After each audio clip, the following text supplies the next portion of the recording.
भगवान शिव की महिमा निराली है। उनके हर अवतार की एक अनोखी कहानी है। शिव ने अपने अलग अलग स्वरूपों से मनुष्य को एक खास संदेश दिया है। शिव बड़े दयालु हैं, लेकिन जब उन्हें क्रोध आता है तब सृष्टि तहस नहस हो जाती है। शिव का नटराज स्वरूप अधिकतर लोगों ने देखा है। गले में नागों का डेरा, पैरों तले दानव।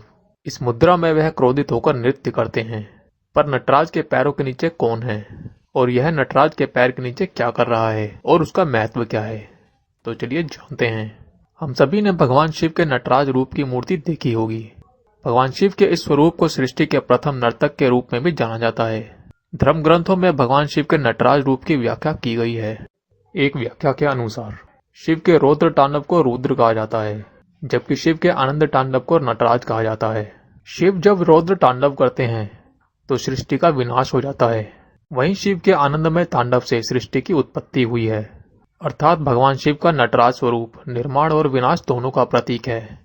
लेकिन उससे कहीं अधिक उनके इस स्वरूप का आध्यात्मिक महत्व है। किंतु क्या आपने कभी ध्यान दिया है कि नटराज की प्रतिमा के पैरों के नीचे एक दानव भी दबा रहता है? आमतौर पर देखने से हमारा ध्यान उस राक्षस की ओर नहीं जाता, किंतु नटराज की मूर्ति के दाहिने पैर के नीचे आपको वो दिख जाएगा। स्कंद पुराण में भगवान शिव के नटराज मुद्रा में होने की कथा है।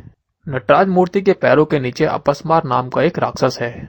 इस राक्षस को अभिमान और अज्ञानता का प्रतीक माना जाता है। एक कथा के अनुसार अपस्मार एक बौना राक्षस था जो स्वयं को शक्तिशाली एवं दूसरों को हीन समझता था। उसे वरदान प्राप्त था कि वो अपनी शक्तियों से किसी की भी चेतना हरण कर सकता है। अपनी इसी शक्ति के बल पर अपस्मार सभी को दुख पहुंचाता था।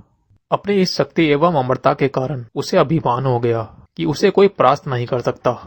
अपस्मार हिंदू पौराणिक कथाओं में एक ऐसा ही पात्र है। उसका एक नाम मुयालक भी है। अपस्मार एक बौना दानव है जिसे अज्ञानता और विसमृति का जनक बताया गया है। इसे रोग का प्रतिनिधि भी माना जाता है।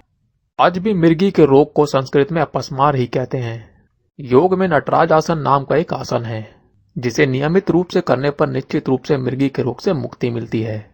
एक बार कई ऋषि अपनी अपनी पत्नियों के साथ हवन एवं साधना कर रहे थे। वहीं ऋषियों को अपनी सिद्धियों पर अभिमान हो गया था। तभी भगवान शिव और माता पार्वती भिक्षुक के वेश में वहां पधारे। उन्हें देखकर सभी स्त्रियां उन्हें प्रणाम करने के लिए यज्ञ से उठ करी। इससे उन ऋषियों को बड़ा क्रोध आया और उन्होंने अपनी सिद्धि से कई विस्तर सांपों का उत्पन्न किया और उन्हें भिक्षुक रूपी महादेव पर आक्रमण करने को कहा। किंतु भगवान शिव ने सभी सर्पों का दलन कर दिया। तब उन ऋषियों ने वहां उपस्थित अपस्मार को उन पर आक्रमण करने को कहा। स्कंद पुराण में ऐसा भी वर्णित है कि उन्हीं साधुओं ने अपनी सिद्धियों से अपस्मार को सृजन किया। अपस्मार ने दोनों पर आक्रमण किया और अपनी शक्ति से माता पार्वती को भ्रमित कर दिया और उनकी चेतना लुप्त कर दी, जिससे माता अचेत हो गई। यह देख भगवान शिव अत्यंत क्रुद्ध हुए और उन्होंने 14 बार अपने डमरू का नाद किया। उस भीषण नाद को अपस्मार सहन नहीं कर पाया और भूमि पर गिर पड़ा। तत्पश्चात भगवान शिव ने एक अलौकिक नटराज रूप धारण किया और अपस्मार को अपने पैरों के नीचे दबाकर नृत्य करने लगे।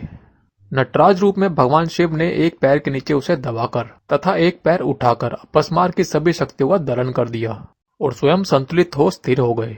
उनकी यही मुद्रा अंजलि मुद्रा कहलाई। उन्होंने इसका वध इसलिए नहीं किया क्योंकि एक तो अपस्मार अमर था, दूसरा उसके मरने पर संसार से उपेक्षा का लोप हो जाता, जिससे किसी भी विद्या को प्राप्त करना अत्यंत सरल हो जाता। जब उन साधुओं ने भगवान शिव का वह रूप देखा तो उनका अभिमान समाप्त हो गया और वे बारंबार उनकी स्तुति करने लगे और उन्होंने उसी प्रकार अपस्मार को निष्क्रिय करने की प्रार्थना की ताकि भविष्य में कोई संसार में उसकी शक्तियों के प्रभाव में न आए।